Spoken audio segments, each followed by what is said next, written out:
नमस्कार। उत्तर प्रदेश की खबरों में आपका स्वागत है। मैं हूं आपके साथ अनुष्का सिंह। आजमगढ़ के विकासखंड मोहम्मदपुर के गंभीरपुर में घर में शॉर्ट सर्किट से आग लग गई। आग लगने से लोगों में हड़कंप मच गया। वहीं आग लगने से एक गाय की भी मौत हो गई और एक गाय की बच्ची गंभीर रूप से घायल हो गई। वहीं घर में रखा सारा अनाज और सामान जलकर राख हो गया। सूचना मिलते ही पशु चिकित्सालय गंभीरपुर के डॉक्टर मौके पर पहुंचकर झुलसी हुई गाय का इलाज उन्होंने शुरू कर दिया। वहीं पीड़ित परिवार के घर ग्राम प्रधान सुनील आनंद, पूर्व प्रधान संतोष कुमार, क्षेत्र पंचायत सदस्य संजय गुप्ता समेत अनेक लोग सांत्वना देने पहुंचे।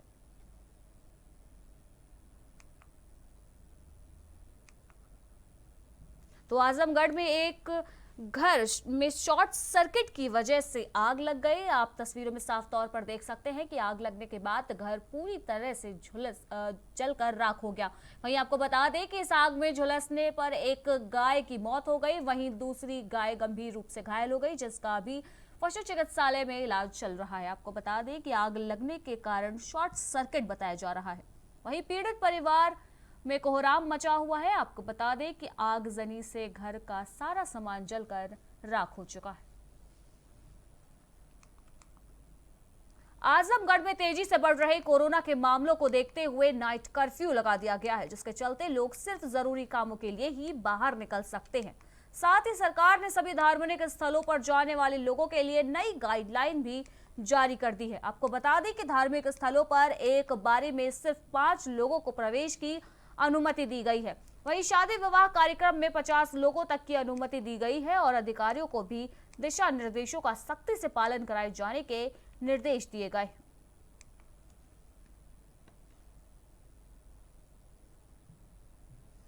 तो आजमगढ़ में इस वक्त नाइट कर्फ्यू का ऐलान किया गया है। आपको बता दें कि उत्तर प्रदेश में इस वक्त कोरोना के हालात बेकाबू होते जा रहे हैं, जिसके बाद अब आजमगढ़ में पुलिस प्रशासन सख्ती के साथ दिखाई दे रहा है। आपको बता दें कि लोगों को फिलहाल कोरोना के गाइडलाइंस पालन कराने के लिए नाइट कर्फ्यू का ऐलान किया गया है, जिसके बाद आज बैठक आयोजित की गई और उसमें सभी अधिकारियों को जरूरी दिशा निर्देश जारी किए गए। आपको बता दें कि अब धार्मिक स्थल पर भीड़ को पर लगाम लगाने के लिए भी अब नए नियम लागू किए गए हैं। आपको बता दें कि नए नियमों के अनुसार एक बार में सिर्फ 5 लोग ही मंदिर परिसर में प्रवेश पा सकेंगे।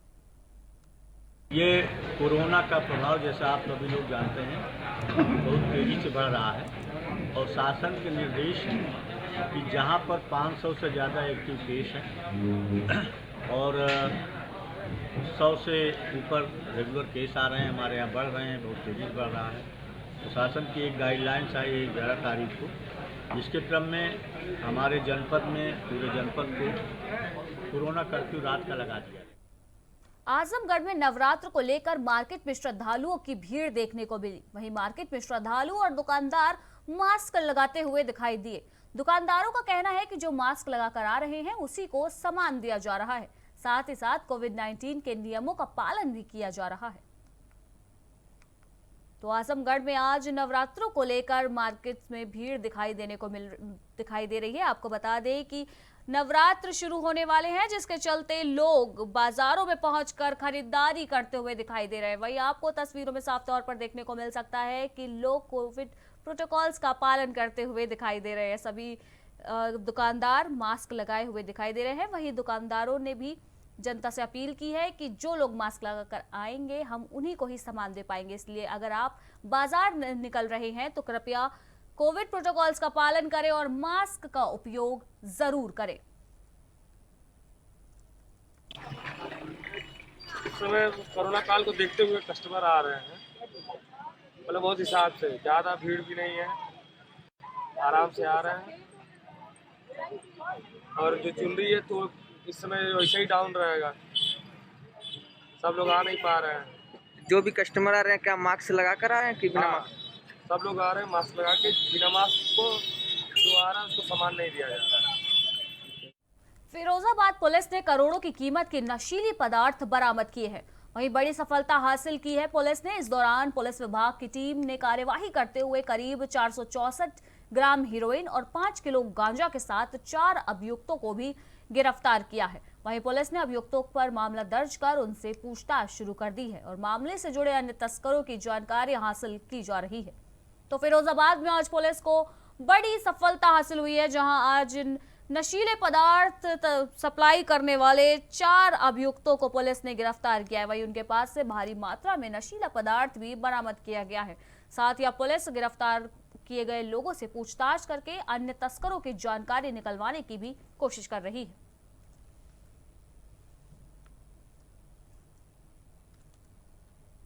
सोनभद्र के पिपरी में एक सरकारी अस्पताल में व्यवस्था के नाम पर सिर्फ खाना पूर्ति हो रही है, जहां प्रधानमंत्री और मुख्यमंत्री योगी आदित्यनाथ के द्वारा कोरोना को लेकर गाइडलाइंस का उल्लंघन किया जा रहा है।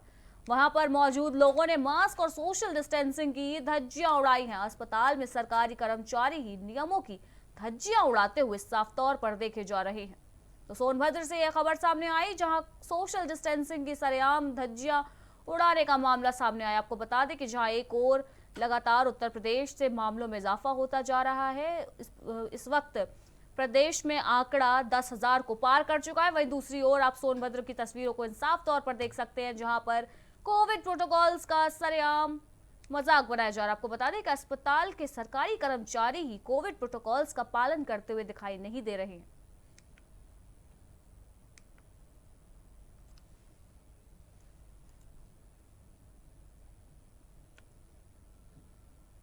रायबरेली में जिलाधिकारी के द्वारा कोरोना को लेकर कोचिंग संस्थानों को बंद करवाया गया है। वहीं जिलाधिकारी के निर्देश के बाद भी कोचिंग संस्थान चलाए जा रहे हैं, जिसको लेकर प्रशासन द्वारा कोचिंग संस्थानों पर छापा मारा गया। वहीं कोचिंग में पढ़ रहे सैकड़ों छात्रों को कोविड नियमों की बात बताकर घर भेजा गया। कोरोना के चलते आगामी 30 अप्रैल तक सभी शिक्षण संस्थानों को फिलहाल बंद कर दिया गया है। वहीं कोरोना नियमों का उल्लंघन करने वाले कोचिंग संचालकों के खिलाफ प्रशासन ने कार्यवाही की। तो रायबरेली से यह मामला सामने आया, जहां अब कोविड नियमों को पालन कराने के लिए प्रशासन सख्ती पर दिखाई दे रहा है। आपको तस्वीरों में साफ तौर पर देखा जा सकता है कि पुलिस प्रशासन लगातार कार्यवाही करते हुए लोगों को समझाइश दे रहे। इसी कड़ी में आज रायबरेली में कोविड प्रोटोकॉल्स का पालन न करने पर कोचिंग संचालकों के खिलाफ कार्यवाही की गई। आपको बता दें कि कुछ कोचिंग संस्थान आदेश के बावजूद खुले हुए दिखाई दिए, जिसके बाद तत्काल रूप से कार्यवाही की गई है। आपको बता दें कि 30 अप्रैल तक उत्तर प्रदेश के सभी शिक्षण संस्थानों को बंद कर दिया गया है। वहीं अब जो भी संस्थान इस प्रकार से खुले दिखाई दे रहे हैं, उन पर कड़ी कार्यवाही की जा रही है।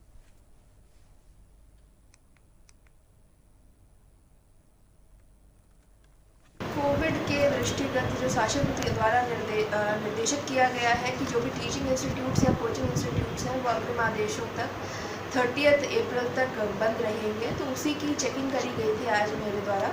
उसमें कुछ कोचिंग इंस्टीट्यूट, जैसे एक नेमली सार्थक इंस्टीट्यूट है, वो उसमें रनिंग क्लासेस पाई गई। काफ़ी मात्रा में बच्चे भी वहाँ पर पढ़ रहे थे। तत्काल उसको इवैक्यूएट कराया गया है। वहाँ के मैनेजमेंट के अगेंस्ट सुसंगत धाराओं में कार्य। संभल में पंचायत चुनाव से पहले पुलिस ने एक अवैध हथियार बनाने वाली फैक्ट्री का पर्दाफाश किया है। दरअसल पंचायत चुनाव को देखते हुए पुलिस लगातार छापेमारी कर रही थी, जिसके बाद पुलिस को सूचना मिली, जिसके बाद उन्होंने ये कार्यवाही की। वहीं पुलिस ने अवैध हथियार बनाने वाले 2 आरोपियों को भी गिरफ्तार कर लिया। साथ ही आरोपियों के पास से एक देसी बंदूक, 12 तैयार तमंचे, 8 अधबने तमंचे समेत 30 अवैध कारतूस भी बरामद किए गए हैं। तो संभल से यह खबर सामने आई, जहां आज पुलिस को बड़ी सफलता हासिल हुई। आपको बता दें कि अवैध हथियारों पर पुलिस ने शिकंजा कसते हुए आज एक अवैध शस्त्र फैक्ट्री का भांडाफोड़ किया है, जिसके बाद पुलिस ने मौके से 2 अभियुक्तों को गिरफ्तार कर लिया, जिनके पास से भारी मात्रा में तमंचे भी बरामद किए गए हैं।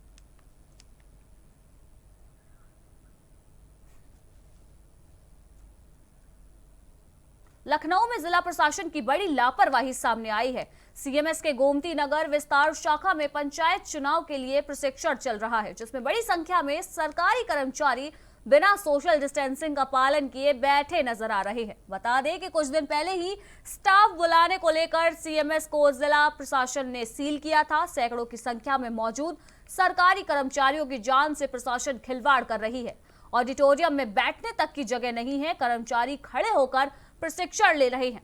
तो तस्वीरें इस वक्त आपके सामने हैं। आप टीवी स्क्रीन पर साफ तौर पर देख सकते हैं कि जिला प्रशासन किस प्रकार लापरवाही पर उतारू हो चुके हैं। जहां एक और लगातार लखनऊ में रिकॉर्ड मरीज सामने आ रहे हैं, जहां आपको बता दें कि शमशान घाटों पर शवों को जलाने के लिए लकड़ियां खत्म हो चुकी हैं, जगह नहीं मिल पा रही है। वहीं इस तरीके से जिला प्रशासन की लापरवाही अपने आप में गंभीर सवाल खड़े करती है।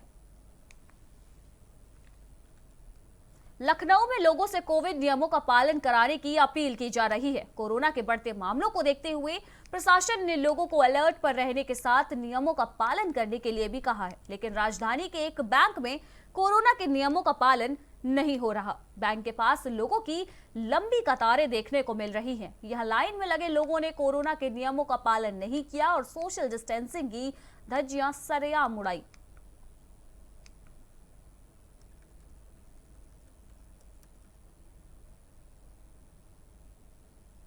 जालौन के कोंच कोतवाली इलाके में अज्ञात वाहन ने एक युवक को टक्कर मार दी। इसके बाद स्थानीय लोगों ने पुलिस को घटना की जानकारी दी। जानकारी मिलने के बाद पुलिस घटना स्थल पर पहुंच गई, लेकिन टक्कर की वजह से युवक की मौत हो गई। फिलहाल पुलिस की टीम ने कार्यवाही शुरू कर दी है और शव को पोस्टमार्टम के लिए भेज दिया है।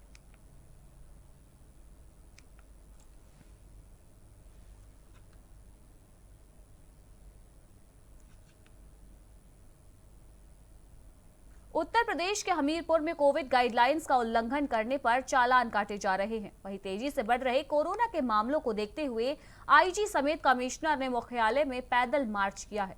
साथ ही लाउडस्पीकर के माध्यम से लोगों से मास्क लगाने और कोरोना प्रोटोकॉल को मानने की भी अपील की है।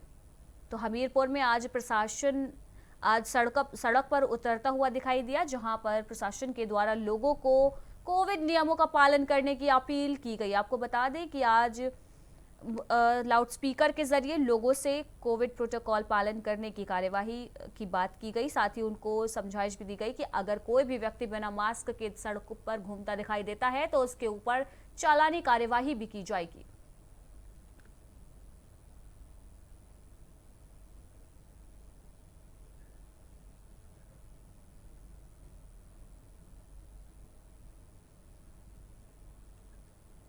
हमीरपुर के कुकारा क्षेत्र में जहरीली शराब पीने से एक युवक की मौत हो गई। युवक की मौत से ग्रामीणों ने हंगामा शुरू कर दिया और शव को सड़क पर रखकर जाम लगा दिया। इस बवाल के बाद सीओ सदर ने मौके पर पहुंचकर ग्रामीणों को शांत करवाया और कहा कि दोषियों के खिलाफ कड़ी कार्यवाही जल्द की जाएगी।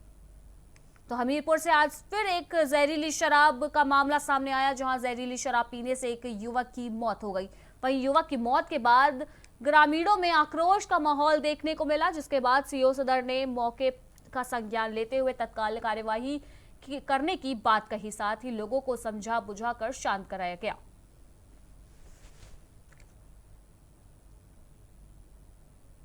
ये कुतुबपुर गांव में सड़क के किनारे जहां बस्ती है वहां पर एक तखत पड़ा है, झोपड़ी पड़ी, उसी के अंदर लेटे हुए थे। इनकी मृत अवस्था में डेड बॉडी मिली आज सुबह। थाने से पुलिस आई है तो देखा कोई जाहिरा चोट तो अभी नहीं दिखाई दे रही है और इनको पोस्टमार्टम के लिए डेड बॉडी भेजी गई है। पोस्टमार्टम के बाद मृत्यु का कारण स्पष्ट होगा। फिरोजाबाद के थाना जसराना क्षेत्र में एक किसान की हत्या कर दी गई। हत्या के बाद गांव में हड़कंप मच गया। बता दें कि किसान रात में अपने खेत पर ही सो गया था, जिसके बाद यह हादसा हुआ। वहीं इस बात की सूचना पुलिस को दी गई, जिसके बाद मौके पर पहुंची पुलिस ने शव को कब्जे में लेकर पोस्टमार्टम के लिए भेज दिया है। पुलिस का कहना है कि 2002 में किसान के छोटे भाई विधायकी का चुनाव लड़ रहे थे। उसी के बीच पुरानी रंजिश में किसान की मौत की गई। तो फिरोजाबाद में ग्राम खड़ीत में करीब 60 वर्षीय यादराम नामक एक व्यक्ति जो अपने एक खेत जो उसकी आबादी से करीब 200 मीटर की दूरी पर है वहाँ पर लेटा हुआ था। रात में किसी नुकीली चीज़ से प्रहार किया गया जिससे उसकी मृत्यु हो गई। घटनास्थल व आसपास की जगहों का फील्ड यूनिट और डॉग स्क्वाड के साथ निरीक्षण कर लिया गया है। कतिपय संदिग्ध चीज़ें प्रकाश में आई हैं, उनको देखा जा रहा है, परीक्षण किया जा रहा है और तहरीर प्राप्त करके आवश्यक विधिक कार्रवाई सुनिश्चित की जाएगी। औरैया के बेला थाना क्षेत्र के कैथावा मोड़ में कार और दो बाइक के बीच जोरदार टक्कर हो गई। बता दें कि कार का टायर फटने से कार अनियंत्रित होकर दो बाइक सवारों को उसने टक्कर मार दी। वहीं घटना में एक बाइक सवार की मौके पर ही मौत हो गई। वहीं हादसे में 6 लोग गंभीर रूप से घायल हो गए, जिन्हें सामुदायिक स्वास्थ्य केंद्र में भर्ती कराया गया है। वहीं गंभीर हालत देखते हुए मरीजों को सैफई रेफर कर दिया गया है। ये बताया गया कि ये बेला रोड पर उत्तराम मोड़ के आसपास में एक्सीडेंट हुआ है, उससे ये लोग इंजर्ड हुए हैं, जिसमें एक एक्सपायर कर गए हैं और इसमें एक पुरुष एक्सपायर कर गए और दो महिला, एक पुरुष को सीरियस कंडीशन में रेफर कर दिया गया। ये घटना ये बेला रोड उस्लाम मोड़ के आसपास में एक्सीडेंट हुआ है। ताजनगरी आगरा में यमुना में नहाने आए युवक की डूबने से मौत हो गई। बता दें कि आगरा के कौशलपुर क्षेत्र में रहने वाले 6 युवक कल शाम को अपने घर से यमुना में नहाने के लिए निकले थे, जिसमें से 3 युवक जवाहर पुल के नीचे यमुना में गहरे पानी होने के कारण डूब गए, जिसके बाद मामले की सूचना मिलते ही परिजनों में कोहराम मच गया। पुलिस और स्थानीय गोताखोरों ने यमुना में युवकों की तलाश शुरू कर दी है, जिसके बाद अभी तक एक युवक की बॉडी गोताखोरों को मिल पाई है। बाकी युवकों की फिलहाल तलाश जारी है।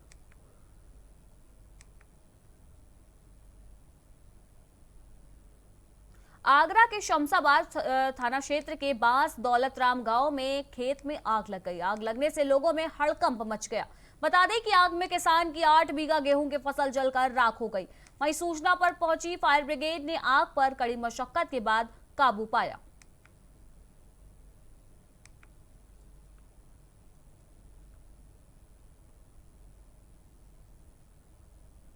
साहब हम तो घर ही कल लेकर सूता करा यार, रात में कुटवावते तो हम तो जब हमें लोग गत्ते खानों खाए के ऊपर चढ़े जाती हम तो जी अल्लाह बाबा का आग लग गई तब बाजे हाँ जी बता रहे देखे थे कि 2 मोटरसाइकिल में 2 आदमी आए और बे आग लगाए के नहीं और भाजे। ताजनगरी आगरा में चोरी की घटनाएं लगातार बढ़ती जा रही हैं। थाना शाहगंज के सदर तहसील के उप निबंधक सदर चतुर्थ के कार्यालय से चोरी हुई। जानकारी मिली कि पंजीकरण कार्यालय का शीशा तोड़कर चोरी की गई है। चोरी की घटना को अंजाम देने के बाद शातिर चोर मौके से फरार हो गए। चोरी की घटना पर एसपी सिटी प्रमोद बोत्रे ने मामले की जांच शुरू कर दी है। साथ ही जानकारी दी है कि चोरी की रकम 4 लाख रुपए है। जल्द ही शातिर चोरों को भी पकड़ लिया जाएगा। देखिए, तहसील सदर के अंदर एक ऑफिस में चोरी की सूचना हम लोगों को मिली थी। कुछ कैश के गायब होने की सूचना है। इसमें कौन व्यक्ति है, क्या है, सारी चीज़ें हम लोग सर्विलांस और हम लोगों ने कुछ टीमों का गठन भी किया है और जल्दी ही मुझे विश्वास है कि पूरी घटना को अनावरण किया जाएगा। सीतापुर के पुलिस महानिरीक्षक लक्ष्मी सिंह ने नैमिष इलाके का दौरा किया। वहीं इस दौरान उन्होंने आगामी नवरात्रि मेले की भी समीक्षा करते हुए कोरोना प्रोटोकॉल का पालन कराने की अपील की, जिसके बाद उन्होंने प्रवेश द्वारों पर कोविड हेल्प डेस्क की स्थापना की और सभी लोगों की स्क्रीनिंग करने के साथ ही उन्हें सैनिटाइज करने के बाद ही अंदर भेजने के आदेश दिए। मौके पर जिलाधिकारी समेत कई पुलिस अधिकारी भी मौजूद रहे।